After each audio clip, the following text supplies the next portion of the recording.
La communauté panafricaine et le monde entrepreneurial sont en deuil après la mort tragique de Richard Gabin Gbede, entrepreneur togolais et fondateur du Comité international de la solidarité africaine, CISA. Il a été violemment tué à Cotonou, au Bénin, dans des circonstances qui continuent de susciter une vive émotion et de nombreuses interrogations. Selon les informations, le drame s'est produit alors que Richard Gabin Gbede se trouvait dans la capitale économique béninoise pour tenter de régler à l'amiable un différend financier lié aux activités de son organisation. Cette démarche, présentée comme une tentative de médiation et de conciliation, aurait malheureusement tourné au drame. D'après les premiers éléments de l'enquête menée par les autorités béninoises, un suspect principal a été interpellé peu après les faits. Ce dernier aurait reconnu son implication dans le crime.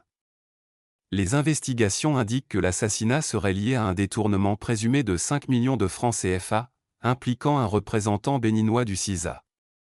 Toujours selon les mêmes sources, après l'agression, le corps de la victime aurait été abandonné dans un caniveau, un acte qui a profondément choqué l'opinion publique. Figure engagée du panafricanisme et de la solidarité africaine, Richard Gabin Gbede s'était fait connaître à travers ses initiatives en faveur de la coopération, de l'entraide et de la promotion de l'entrepreneuriat sur le continent. Sa mort brutale met un terme à un parcours marqué par l'engagement associatif et le plaidoyer pour une Afrique plus solidaire. Au-delà de l'émotion suscitée par ce décès, ce drame relance le débat sur la sécurité des entrepreneurs, des acteurs associatifs et des militants panafricains en Afrique de l'Ouest.